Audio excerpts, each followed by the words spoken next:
আচ্ছা, এখন একটা কথা বলি, সেটা হচ্ছে অপু বিশ্বাস আর বুবলিকে নিয়ে একটা কথা বলি।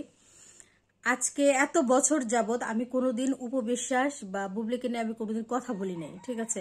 কিন্তু আমার মনে হলো যে বিষয়টা আসলে বলা উচিত, যেহেতু একটা মানে বিষয়টা এলো এমন যে এই বিষয়টা নিয়ে এত কাদা ছুড়াছুড়ি, এত মিডিয়ায়, সোশ্যাল মিডিয়া থেকে শুরু করে সব জায়গায় এত মানে ব্যাপারটাই হয়েছে। কিন্তু কোনোদিন আমি আজ পর্যন্ত একটা পোস্ট করি নাই, একটা কোন ব্যাপার না, উপবিশ্বাসের ব্যাপার না, বুবলির ব্যাপার না, শাকিব খানের ব্যাপারও না, ঠিক আছে। তো আমার কাছে যে জিনিসটা মনে হয়েছে যে কেন বলছি সেটাকে বলে নিই, যে এই বিষয়ে কেন টপিকে কথাটা বলতেছি। খুবই, আমি জানি এই টপিকটা আসলে কথা বলা উচিত না, কিন্তু এত ভাই মানে ফেসবুক সোশ্যাল মিডিয়া কোনো জায়গায় আমি মানে ব্রাউজিং করতে পারি না, এদের নিউজে ভরপুর। তো আমার কাছে যেটা মনে হয়েছে যে এই যে এত কাদা ছোড়াছুড়ি, সেটা সোশ্যাল মিডিয়ায় সম্ভব, ঠিক আছে। তো এখন সেটা যদি বলি, যেমন তিনজনই তো লাইভ, শাকিব খান বলি, অপু বিশ্বাস বলি, বুবলি বলি। এখন বুবলি বলবে অপু বিশ্বাস ভালো না, অপু বিশ্বাস বলবে বুবলি ভালো না। এই কথা মানে তারা সতীন, তারা কেউ কাউকে দেখতে পারবে না, এটা স্বাভাবিক হিসাব, এটা নর্মাল। সতীন দেখেন, আমার সতীন থাকলে আমিও দেখতে পারবো না, সেটা নর্মাল হিসাব। কিন্তু ভাই আমার একটা কথা আছে, শাকিব খান সে সুপারস্টার বা আরো কিছু হোক, যাই হোক, মানে যাই হোক, সে সে কি একদম ধোয়া তুলসী পাতা? তার নিয়ে কারো কোনো কথা নেই। আচ্ছা যাই হোক, তার কোনো দোষ নেই, বা সে ভালো মানুষই ধরলাম, যে সে খুব ভালো মানুষ, একদম খুব ভালো মানুষ। এই মেয়ের জন্য আমার লাইফ নষ্ট হয়েছে, এই মেয়ে এইটা করছে, এই মেয়ে আমার স্বামীর সাথে পরকীয়া করছে, এর জন্য কি আমার সংসার নষ্ট হয়েছে। তা আমার স্বামী কেন করছে? আমার স্বামী যদি এত ধোয়া তুলসী পাতা হয়ে থাকে, আমার স্বামী কেন অন্য মহিলার সাথে যেন পরকীয়া করছে? এটাকে একবার ভাবি। আমি হলে তো এইসব মানুষের দিকে মুখ ফিরাও তাকাইতাম না কোনদিন। আবার আবার মানে আরেক মহিলা, সে কি আরেকজনের জামাইয়ের কাছে বিয়ে বসছে, আবার বড় বড় কথা বলে। মানে কি এমন বড় বড় কথা বলে এইখানে, যে তার পারিবারিক শিক্ষা ভালো না, সে আরে ভাই তুই মানুষের জামাইয়ের কাছে বিয়ে বসছস, তোরে কি মানুষ দেখতে পারবো? তোরে কি মানুষ দেখতে পারবো, পছন্দ করবো? তোরে তো দুই বেলা করে জুতা দিয়ে বাইরেবো, স্বাভাবিক। তোর সাথে আবার কিসের ভালো কথা? তোর নাম শুনলেই তোর রাগ উঠে যাবো, এটা তোর বোঝা উচিত।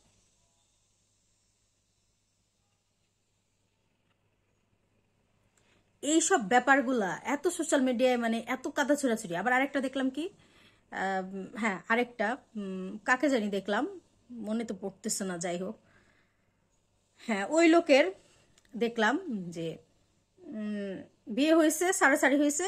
তো পরে কি হলো যে এই মেয়ের জন্য সংসার ভাঙছে। সব মেয়েরা মেয়েদেরকে খুব ব্লেম দিতে পছন্দ করে, যে এই মেয়ের জন্য আমার সংসার ভাঙছে, ওই মেয়ের জন্য।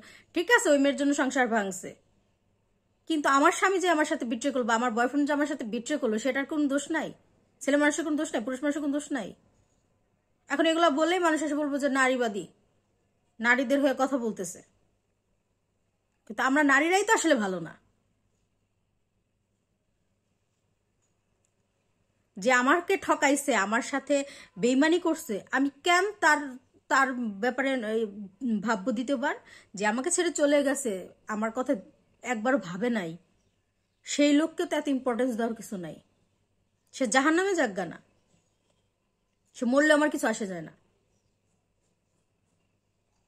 অদ্ভুত, সত্যি অদ্ভুত লাগে এদের ব্যাপারগুলো আমার কাছে।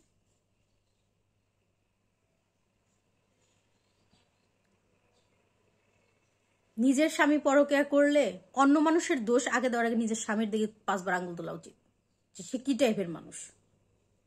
বা অন্য কোনো বয়ফ্রেন্ড যদি এমন করে, সে বয়ফ্রেন্ডের মুখও দেখা উচিত না। নিজের পার্সোনালিটি নাই, কেন এই লোকের সাথে আমার জীবন কাটানোর চিন্তা করতে হবে, যে একবার আমার দিকে মুখ ঘুরে অন্য দিকে তাকে জীবন কাটাইছে? তার জীবন অন্য কোনো নারী আসার সাহস পাইলো কেমনে? সে যদি না দিয়ে থাকে, আসমান থেকে তো আর হয় নাই, তাই না?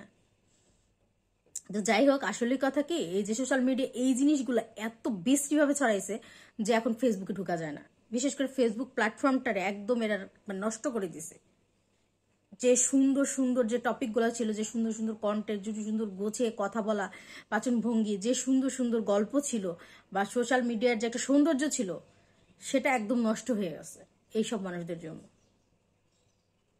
কি বলবো আসলে, আমি অপু বিশ্বাসেরও দোষ দিতেছি না, বুবলিরও দোষ দিতেছি, শাকিব খানেরও দোষ দিতেছি না। দোষ হলো আমার দোষ, কারণ আমি ফেসবুক চালাই, এটাই হচ্ছে আমার প্রধান দোষ। ফেসবুক না চালালে তো আর আমি ঢুকতাম না ওখানে, তাই না? দেখতাম না। আমি তো অডিয়েন্স, আমি দেখি, এটাই হলো আমার দোষ, আর কিছুই বলার নাই।